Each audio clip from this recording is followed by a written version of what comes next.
Hi everyone, welcome to my channel Subhasmita's Mathematics Station. आज आमे trigonometry रो second part देखिबा. First part रे आमे already trigonometry कोण Sethu triangle केमते आसिला, angle केमते आसिला, then Pythagoras theorem, trigonometric ratio, identities, तापरे angles ratio ଆଉ ASTC rule बहुत भलो से पढ़ी जंती first part रे. तो तुमे माने first part टा को टिके भलो से देखि दबो. तापरे second part को देखिले बहुत भलो से तमरो clarity मिलिबो. तो आरंभ करिबा आजिरो क्लास. अच्छा, काली आमे angles विषय बहुत सारा जिंस पढ़िथिले. तो जेमति आमे जानि चंती distance को मापिबा पई हेले हमको मीटर, किलोमीटर, सेंटीमीटर ए सब यूनिट दरकार हुए. एगुड़ाक एकक गुड़ाक दरकार हुए. आमे जतबेले कहंती भुवनेश्वर रु केउंझर दूरता केते कि डिस्टेंस केते आमे कहउचंती 250 किलोमीटर 300 किलोमीटर एमती सब कहउचंती. तो एगुड़ा कहउचंती यूनिट. सेमती एंगल रो कोन कोन यूनिट अछि. तो angles are measured by 3 units. कौन यूनिट अच्छी आसला कौन ना डिग्री. तो मैंने समस्ते डिग्री सहित अक्वांटेड अच्छ. 30 डिग्री 45 डिग्री 60 डिग्री डिग्रीटा तुम जानिच जार सिंबलटा एमती ऊपर दिया जाए. अच्छा सेमती आसला आ गोटे कौन ना रेडियन. रेडियन भी तुम मैंने जानिच किंतु जानि न जे एटा रेडियन बोलिकिना जो पाए बोलिकिना लिखा जाएनी पाए पाए बाय 2 2 पाए एगुड़ा हूँ रेडियन रो सिंबल. तो रेडियन को जेमती ताको ऊपर डिग्री लिखा हला याको सेमती ऊपर स्मॉल आर भी लिखि परिबो नहले कैपिटल आर रे भी लिखि परिबो एमती लिखा जाए. देन थर्ड कोन ना ग्रेडियन. ग्रेडियन कोन जे कोनोसी गोटे लिखिले आमे नंबर टे ता ऊपर सिंबल केमती रहइबो स्मॉल जी रहइबो नहले नै कैपिटल जी रहइबो. ए तीनटा होउचंती यूनिट काहार ना एंगल रो. तो जेहेतु तीनटा यूनिट हमर रहुची हम कोन कहइबो ना डिग्री को रेडियन रे कन्वर्ट करो, रेडियन को डिग्री रे कन्वर्ट करो, सेमती रेडियन को ग्रेडियन रे कन्वर्ट करो, ग्रेडियन को डिग्री रे कन्वर्ट करो. तो कन्वर्जन रिलेशन बिटवीन देम हमर होची इंपोर्टेंट यूनिट गुडा करो. ताले रिलेशन बिटवीन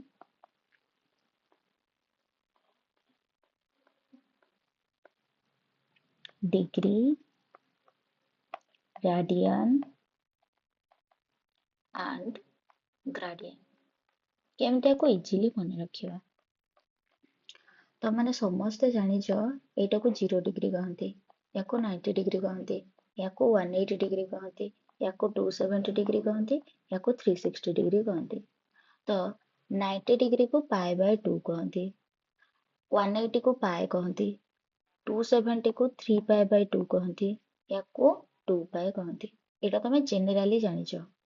ताहले एठी पाए बोली हमें काहा को चूज करले 180 डिग्री को देखिलो एठी एटा डिग्री लेखा हेची आ एटा वर्तमान मु कहिची पाएटा कोन गोटे रेडियन. ताले रेडियन और डिग्री भितर रिलेशन मिलिला ना नहीं ऑलरेडी हमें जानि जंती बट याको केबे नोटिस करि नांती.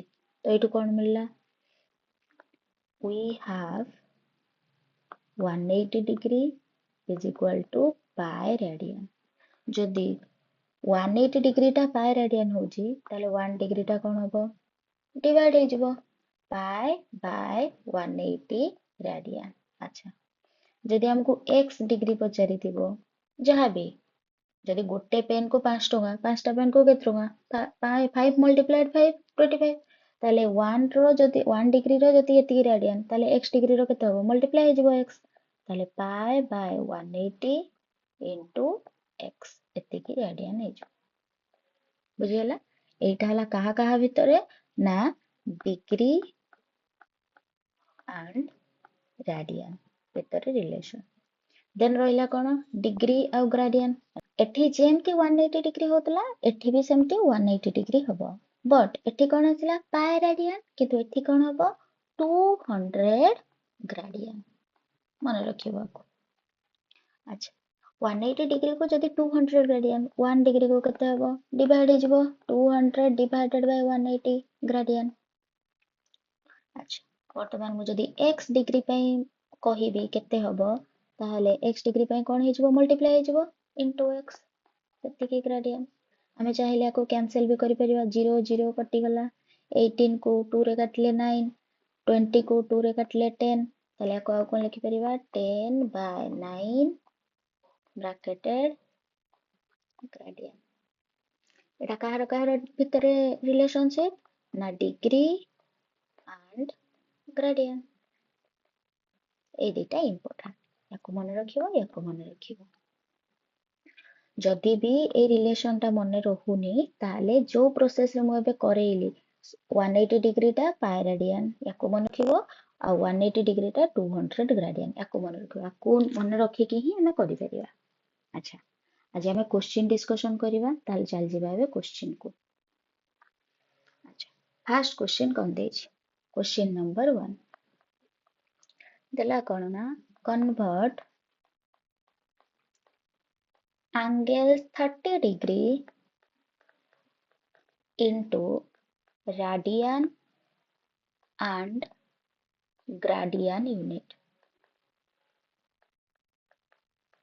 फर्स्ट क्वेश्चन हमको एटा देछि। अच्छा, सॉल्यूशन हमको कौन गिवन देछि 30 डिग्री, दैट मींस डिग्री रे हमको देछि।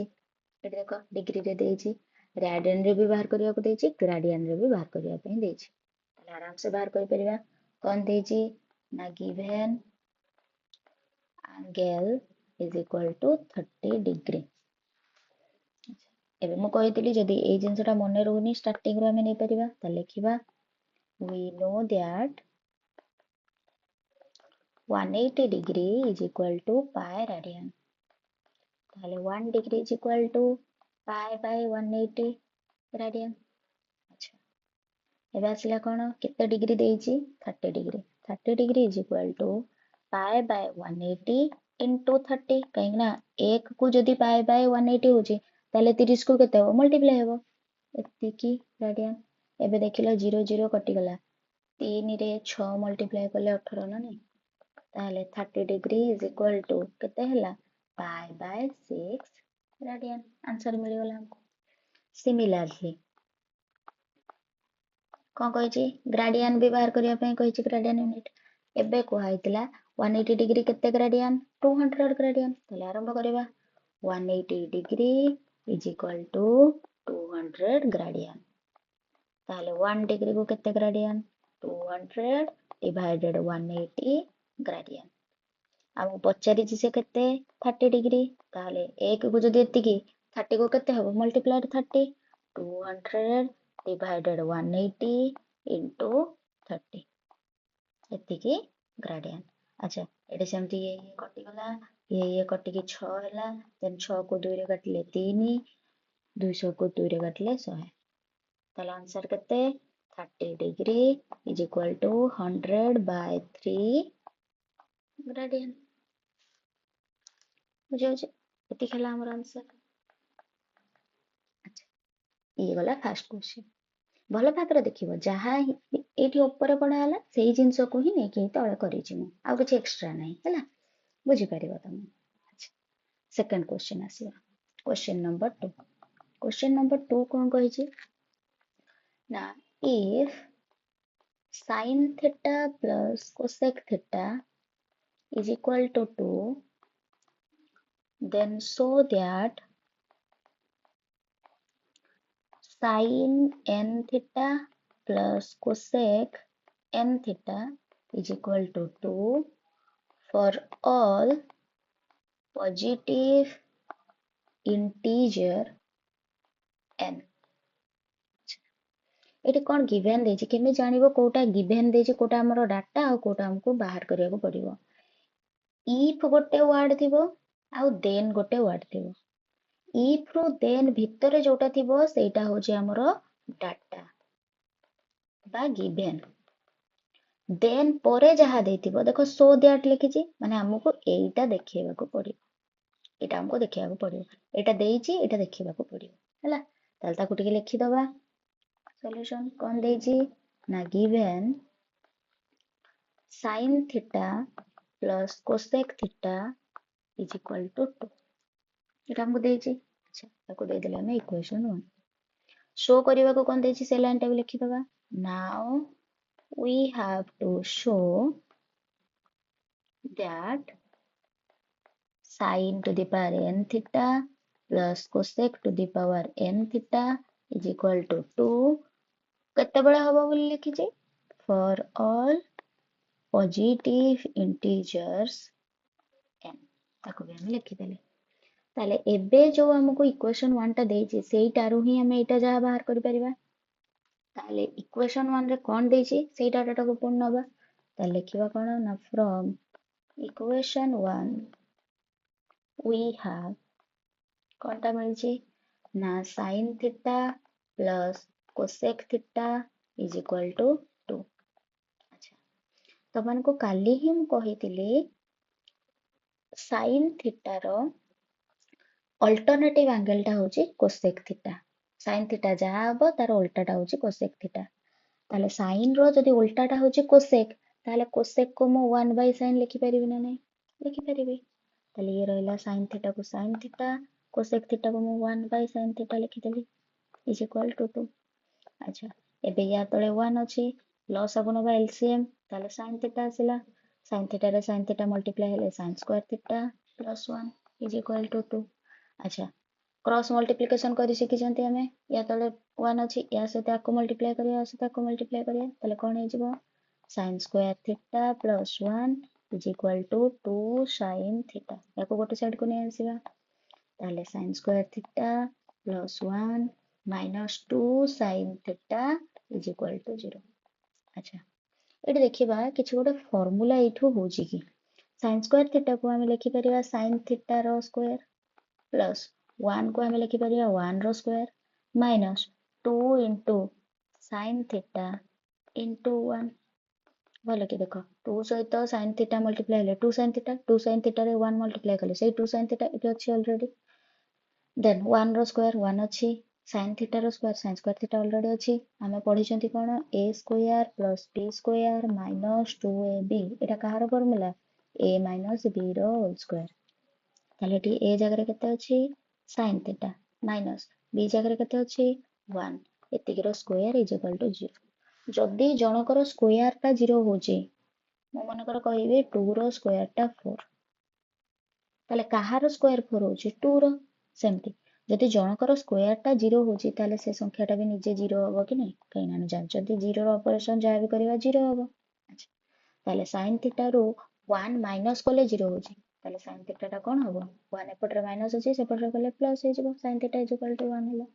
ଆଚ୍ଛା ଏବେ ଆମର sin theta ଯଦି 1 ହେଲା cosec theta ଆମେ ମିଳି ପାରିବ as sin theta is equal to 1 then cosec theta ଏବେ କହିଥିଲି cosec theta ଟା ହଉଛି sin theta ର ଓଲଟା ତାହେଲେ 1 by sin theta 1 by sin theta କେତେ ଅଛି 1 1 by 1 ଟା କେତେ ସେଇ 1 ନା ନାହିଁ ताले cosec theta केते मिलिला हमको सही 1 ताले जदी sin theta भी 1 cosec theta भी 1 हमको से कोन प्रूव करिया को देतिला sin to the power n theta plus cosec to the power n theta is equal to 2 ताले नबा LHS sin to the power n theta plus cosec to the power n theta is equal to ये जो n लिखी जे ता माने sin theta रो power n plus cosec theta रो power n ताले sin theta जगह केते आसिला 1 1 रो पावर n प्लस cosec जगह भी 1 1 रो पावर n। अच्छा 1 रो पावर जहाँ भी था आंसर तो 1 हुए ना ताले आंसर केते आसिला 2 एटा तो हमरा आरएचएस रे देइतिला हेंस प्रूव्ड। होप कर जे बुझी पाथिबो यदि न बुझी होची कोठी न बुझीला मते कहबो म आउथरे ट्राई करबी तुमनको बुझिया पे। अच्छा ये गला हमरा सेकंड क्वेश्चन देन आसीबा हमें थर्ड क्वेश्चन को क्वेश्चन नंबर 3। क्वेश्चन नंबर 3 कौन कहला ना if tan theta is equal to 1 by root 7 and 0 less than theta less than pi by 2 find the value of cosec theta एटा हमको question में देछि। अच्छा याको केमिति सॉल्व करिया एट देखो एठी भी इफ लागि जे କିନ୍ତୁ ଦେନ୍ ନାହିଁ, ଦେନ୍ ସିନା ନାହିଁ କିନ୍ତୁ କମାଟା ତ ଅଛି, ସେତିକି ପର୍ଯ୍ୟନ୍ତ ହଉଛି ଆମର ଗିଭେନ୍। ତାପରେ ଯୋଉଗୁଡାକ ଦେଇଛି ତାମାନେ ଏଇଟା ଦେଇଛି, ଏଇଟା ଆମକୁ ଦେଖେଇବାର ଅଛି ବା ବାହାର କରିବାର ଅଛି ଆନ୍ସର। ତାହେଲେ ଲେଖିବା କଣ, given tan theta is equal to 1/√7। ଆଉ ସାଇଡରେ କଣ ଦେଇଛି, 0 less than theta less than π/2, ଏତିକି ଆମକୁ ଦେଇଛି। प्रीवियस क्लास रे तुमको कुहाइतला साइन टा होची जो पापा बीडी पिओगे, तुम सेटा मन थिबो। हाँ हाँ बेटा, तो p/h, cos रो कोन थिला b/h, आउ tan रो कोन थिला ना p/b हला। ताहले tan थीटा टा कोन अछि टी p/b, ताहले tan थीटा जगह मु कोन लिखि परिबी, p/b = 1/√7। ताहले एटु कोन मिलिला, मझिरे जेतु इज इक्वल टू चिन्ह देछि, p रो मूल्य कते 1, b रो मूल्य कते √7। क्लियर हला। ताहले हियर p = 1, b = √7। हमको से कार वैल्यू देछि cosec थीटा। ताहले now we have to find the value of cosec theta। अच्छा, cosec theta होची तुमको आइतला sin रो उल्टाटा होची cosec, sin रो उल्टाटा जदि cosec ताले h/p, p तो हम पाखरे अवेलेबल अछि किंतु h अछि कि नाही, h नाही। h आनिबा को हेले कोन को थ्योरम अप्लाई करिया को पड़िबो, पाइथागोरस थ्योरम, p/b/h कोन थिला p² + b² = h²। ताहले by Pythagoras theorem p² + b² = h²। ताहले p प्लेस रहला 1 रो स्क्वायर प्लस b प्लेस रहला √7 रो स्क्वायर = h²। अच्छा 1 रो स्क्वायर टा हमें 1 बोली जानि चंती, √7 रो स्क्वायर रूट देछि पुनी स्क्वायर देछि कटि गला, ताहले केते आसला 7 h²। ताहले 1 + 7 केते 8 = h²। से हमको कोन पचछि एठी h कहिछि ना, ताहले h जदि आसीबो हम मिलिछि h² = 8, ताहले h रो वैल्यू टा केमति आसीबो, रूट ओवर करिया, ताहले 8 रो रूट ओवर, h हमको मिली गला वर्तमान। ताहले cosec थीटा पई कोन कोन दरकार, h आउ p, हम पाखरे p थिला एबे h मिली गला, ताहले बाहर करिवा। Now cosec theta is equal to h/p, h जगह केते अछि √8 / 1, ताहले आंसर केते आसला √8। दिस इज आवर आंसर, बुझला। जदि एठी हमको sin थीटा पचारथांता, sin थीटा रो वैल्यू केते p/h, ताहले p जगह रे 1 अछि, h जगह रे √8 अछि। जदि हमको एठी cos थीटा पचारथांता, ताहले b/h, b जगह रे √7 अछि, h जगह रे √8 अछि। ताहले ऊपर तळे जदि रूट अछि, टोटल रे रूट ओवर लिखि दबो 7/8 हला। आ tan थीटा टा ऑलरेडी देइथिला 1/√7, जदि cot थीटा पचारछि तार उल्टाटा √7/1, तो माने √7। अच्छा जदि sec थीटा पचारथांता, sec थीटा टा cos थीटा रो उल्टाटा, ताहले कोन हे जिवो h/b, ताहले सेही रूट ओवर रहइबो ऊपरे 8 तळे 7। बस cosec थीटा त हम बाहर करछंती, जोटा कि sin थीटा रो उल्टाटा हला। एमती ही तमे बाहर करि परिबो। अच्छा नेक्स्ट आसीबा बे क्वेश्चन नंबर 4।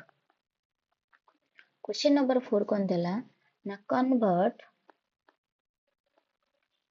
9π/2 into degree. अच्छा पाए रे देइछि माने एटा रेडियन रे अछि, हमको डिग्री रे कन्वर्ट करिवार अछि।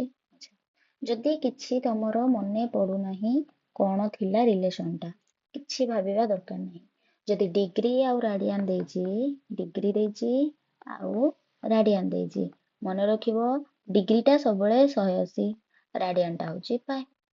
जदि रेडियन जगह रे ग्रेडियन देइथिबो सेटा हला 200 ग्रेडियन, बस एतिकी हला कथा। ताले सेटा कोठी लिखिबा, we know that।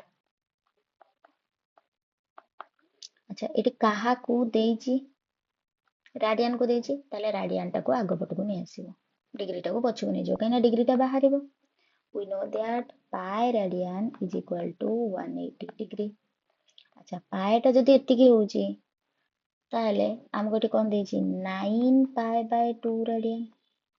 अच्छा पाए सहित 9 पाई बाय 2 मल्टीप्लाई होला जदि बाहा पटरे मल्टीप्लाई कली डाहाण पटे भी मल्टीप्लाई करिया को बाध्य इनटू 180 डिग्री. ताहले 2 रे याको काटी देले केते होला 90 डिग्री. ताहले 9 पाई बाय 2 रो रेडियन केते हबो 9 9 जा 81 810 डिग्री. एटा हला हमर आंसर बुझेला. नेक्स्ट क्वेश्चन नंबर 5 कोन देजे convert 2 gradian into degree and radian. अच्छा एटी कोन देला ग्रेडियन को डिग्री रे आउ सेही ग्रेडियन को रेडियन रे तो केमती करि परिबा ग्रेडियन आउ डिग्री जदि थिला मु कहितली डिग्री माने मन रखिबो सबो बेଳ पई केते 180 ताकू कोन कहिची ग्रेडियन ग्रेडियन रे देची ग्रेडियन हिला माने केते कहितली 200 ग्रेडियन तले इटा को आगे नबा सॉल्यूशन आसीबो कोन we have कोथरे देची ग्रेडियन तले ग्रेडियन टाको आगे आनिबा 200 ग्रेडियन इज इक्वल टू केते 180 डिग्री ताले 1 ग्रेडियन टा केते 180 डिवाइडेड 200 डिग्री. अच्छा से केते ग्रेडियन पचाची 2 ग्रेडियन ताले 1 को जदि एतिकी 2 को केते हबो मल्टीप्लाई हो जिवो 180 डिवाइडेड 200 मल्टीप्लाई 2 एतिकी डिग्री. अच्छा वर्तमान 2 रे जदि 200 को काटिबा 100 हे गेला ये 0 कटि गला याको 2 रे काटले 9 याको 2 रे काटले 5 ताले 2 gradian is equal to 9 by 5 degree असला ना असलानी क्लियर हला. एबे डिग्री रे हे गला एबे कोन कहछि रेडियन रे कन्वर्ट करो तो जदी हमको डिग्री मिली गला ए डिग्री टा को रेडियन रे कन्वर्ट करि परिबा नै पूर्व बलिया सेम करिबा ताले कोन हला also डिग्री टा को हमें रेडियन करिबा देखो ग्रेडियन टा को हमें डिग्री रे कन्वर्ट कले तो ए 2 ग्रेडियन जहा ए 9 बाय 5 डिग्री टा से एबे 2 ग्रेडियन को रेडियन बाहर करिबा जहा ए जो डिग्री टा को रेडियन बाहर करिबा से कि नै ताले डिग्री आ रेडियन हमको इजी होबा हम से करिबा ताले डिग्री रु रेडियन जति बाहर करिबा ताले 180 डिग्री इज इक्वल टू केते रेडियन पाई रेडियन ताले 1 डिग्री टा केते रेडियन पाई बाय 180 रेडियन हमको केते डिग्री रो बाहर करिवार अछि 9 बाय 5 डिग्री बाहर करिवार अछि ताले 1 को जदि एतिकी 9 बाय 5 को केते हबो मल्टीप्लाई हबो ताले pi by 180 multiplied 9 by 5 radian. अच्छा 9 रे 180 को जदि काटिबा 20 होला ना ताले 9 by 5 degree is equal to केते हबो ऊपर रहिला पाई तळे रहिला 20 50 100 एतिकी radian. This is your answer बुझेला टिके क्वेश्चन को भले के देखिबो ऑब्जर्व करिवो देन तमे समस्त करि परिबो क्वेश्चन. अच्छा नेक्स्ट असला कोन क्वेश्चन नंबर 6 क्वेश्चन कोन दला ना find the value of cos 1 degree multiplied cos 2 degree multiplied cos 100 degree.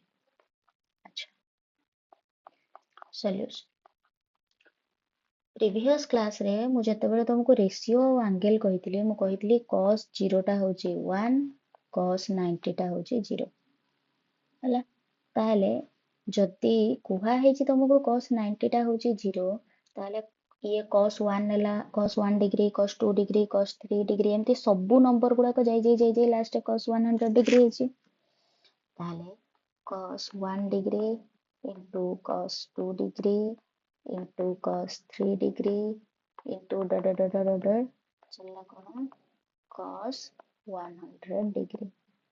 अच्छा याको हमें लिखि परिबा ना cos 1 degree into cos 2 degree into cos 3 degree into जेहेतु 90 डिग्री आसीओ या पूर्व ताको लिखि परिबा हमें cos 89 degree into cos 90 degree into cos 91 degree तीनटा लिखिदेले पुणी डट डट लिखिदेले लास्ट को रहा cos 100 डिग्री कहीं 100 भितर तो 90 आसो ना। अच्छा आम कौन जानते cos 90 डिग्री टा 0 ता जगह 0 पकेबा आउ सब सेम रखिबा है cos 1 degree into cos 2 degree into cos 3 degree into dot dot dot dot cos 89 degree into cos 90 degree जगह केते पड़ला 0 तापरे cos 91 degree into dot dot dot cos 100 degree side रे कौन लिखिबा जेहेतु आमे जानि चंती cos 90 degree is equal to 0।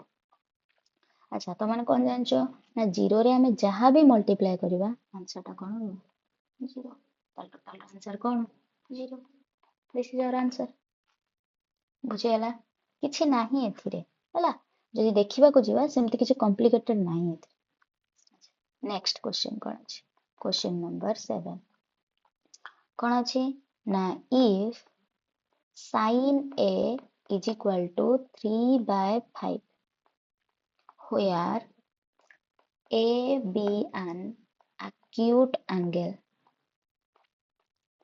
then find the value of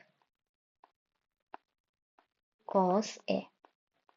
अच्छा ये जो क्वेश्चन टा अछि ए क्वेश्चन ना आंसर दीटा मेथड रे बाहर परियो मु तुमको दीटा अंक मेथड करेबी जो मेथड टा तुमको इजी लागिवो तुम सेही मेथड टा करिवो हला।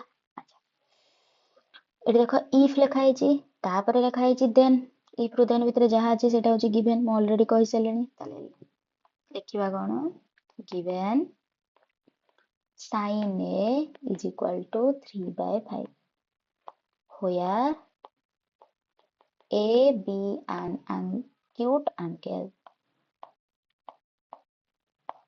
अच्छा फाइंड करियो कोन देछि कौन से now we have to find the value of cos a। अच्छा ए टिके पूर्व तुम सहित डिस्कशन करूली साइन होची कौन जो लिखा होतला पापा बीडी पियोगे हाँ हाँ बेटा ताले फास्ट आछे साइन ताले p by h तापर आछे cos सेटा कौन b by h तापर आछे हमर tan जोटा कि p by b ताले साइन जदि p by h Etah sign टा देछि ताले लिखिया कौन आज sin a is equal to 3/5 ताले साइन जगह कौन लिखा हो p by h is equal to 3/5 ताले एटु हम कौन मिलला p टा होची 3 h टा होची 5 here p is equal to 3 h is equal to 5 ए दुटा मिल जाउची। अच्छा हम से पचारची कोन cos रो वैल्यू पचारची cos रो वैल्यू टा कोन आसीबो b by h ताले हम पाखरे p अछि h अछि b अछि कि b नाही ताले b पाइबा को हेले को फार्मूला यूज करिया को पड़ियो पाइथागोरस थ्योरम एटा जस्ट करथिले ताले बाय यूजिंग पाइथागोरस थ्योरम कौन जानछंती p square plus b square is equal to h square p जगह p रो वैल्यू पड़ला 3 रो square plus b square is equal to h जगह 5 रो स्क्वायर। अच्छा 3 स्क्वायर रो वैल्यू केते 9 b square 5 square rho value केते 25। अच्छा b रो वैल्यू दरकार ना तो 9 टा प्लस एक अछि सेपटो बोले माइनस ताले b square is equal to 25 minus 9 ताले b square is equal to 25 रो 9 माइनस करले केते 16। अच्छा b रो स्क्वायर इज इक्वल टू जदी 16 टा कहार स्क्वायर 4 रो स्क्वायर ना नहीं ताले b रो वैल्यू कोन आसिला 4 b मिली गला ना बे ताले हम कोन दरकार थिला cos थीटा cos a रो वैल्यू केते b by h तो हमको वर्तमान b मिली जाईची एटी h अछि ताले now cos a is equal to b by h b जगह अछि 4 h जगह अछि 5 4/5 एटा हला आंसर भाबुची बुझी पारथिबो।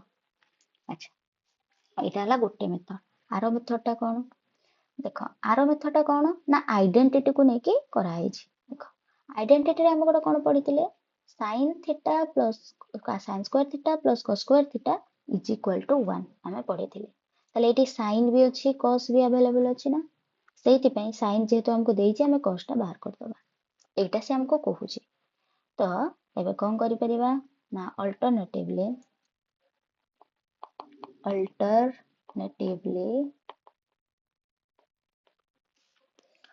ଆମେ କଣ ଜାଣିଛନ୍ତି sin square θ plus cos square θ is equal to 1। ତାହେଲେ sin ସ୍କୋୟାର θ କେତେ, sin ସ୍କୋୟାର θ ଆମକୁ ଦେଇନି, sin a ଦେଇଛି 3/5। ତାହେଲେ θ ଜାଗାରେ a ଦେଇଛି ଆମ କ୍ୱେଶ୍ଚନ ରେ, ତାହେଲେ ଆମେ ଲେଖିବା sin square a plus cos square a is equal to 1। sin a ଟା କେତେ ଦେଇଛି 3/5, ତାହେଲେ 3/5 ର square plus cos square a is equal to 1। ଆଚ୍ଛା 3 ର ସ୍କୋୟାର କେତେ 9, 5 ର ସ୍କୋୟାର କେତେ 25 plus cos square a is equal to 1। ଆଚ୍ଛା cos ର ଭ୍ୟାଲୁଟା ଯଦି ଦରକାର, ଏପଟରେ 9/25 ଟା କଣ ହେଇକି ଅଛି ପ୍ଲସ୍, ସେପଟକୁ ଗଲେ କଣ ହେଇଯିବ ମାଇନସ୍। ତାହେଲେ cos square a is equal to 1 minus 9/25। ଆଚ୍ଛା ଦେନ୍ cos square a is equal two, ଏଟାକୁ ଆগে ସବଟ୍ରାକ୍ଟ କରିବା, ୟା ତଳେ କିଛି ନାହିଁ ମାନେ 1 ଅଛି, ତାହେଲେ ଲସ୍ ହେଲା 25, 25 କେ 25 ମାଇନସ୍ 9, ତାହେଲେ cos square a is equal two 25 ରୁ 9 ଗଲା କେତେ 16/25। ଆଚ୍ଛା cos ସ୍କୋୟାର a ହେଲା 16/25, ବଟ୍ କ୍ୱେଶ୍ଚିନ୍ ଆମକୁ କଣ ଦେଇଛି cos a ବାହାର କରିବାକୁ। ଆମ ପାଖରେ ମନେକର ଅଛି x square is equal two 25, ତାହେଲେ x ର ଭ୍ୟାଲୁ କେମିତି ବାହାର କରିବା, 25 ର ରୁଟ୍ ଓଭର କାଢିବା, ଯୋଉଟା କି 5 ହବ, ହଁ ନା ନାଇଁ। ତାହେଲେ ଏଠି 16/25 ର ରୁଟ୍ ଓଭର କାଢିବା, ତାହେଲେ cos a is equal two କଣ ହେଇଯିବ 16 ର ରୁଟ୍ ଓଭର କେତେ 4, 25 ର ରୁଟ୍ ଓଭର କେତେ 5, ଆସିଲା ନା ନାଇଁ ଆନ୍ସର। cos a ର ଭ୍ୟାଲୁ କେତେ ଆସିଲା 4/5। ଦେଖ ଏଠି ବି cos a ର ଭ୍ୟାଲୁ ସେଇ 4/5 ମିଳିଥିଲା। ତମକୁ ଯୋଉ ମେଥଡଟା ଇଜି ଲାଗୁଛି ତମେ ସେଇ ମେଥଡରେ କରିପାରିବ। ତ ହୋପ୍ କରୁଛି ଆଜି ଯେତିକି କ୍ୱେଶ୍ଚିନ୍ ଡିସ୍କସନ୍ କଲି ତୁମମାନଙ୍କର କିଛିଟା ତ କ୍ଲିୟର ହେଇଯାଇଥିବ। ଆଉ ଯଦି କିଛି କ୍ଲିୟର ହଉନି ତାହେଲେ ମୋତେ କମେଣ୍ଟରେ ଲେଖ ଯେ କୋଉ ଜିନିଷଟା ବୁଝିପାରୁନ, ଆଉ ଥରେ ଆମେ ବୁଝିବାକୁ ଚାହୁଁଛୁ। ଆଉ ଯଦି ବୁଝି ହଉଛି ତାହେଲେ ବି ଟିକେ ଦେଇଦିଅ, କାହିଁକିନା ମୋଟିଭେଟେଡ୍ ଫିଲ୍ ହବ ଏଇ ଟାଇପ୍ର ଭିଡ଼ିଓ ବନେଇବା ପାଇଁ। ହୋପ୍ କରୁଛି ଆଜିର କ୍ଲାସ୍ ତମକୁ ଏଣ୍ଟରଟେନିଂ ଲାଗିଥିବ, ତ କିଛି ବୁଝିପାରିଥିବ। Thank you.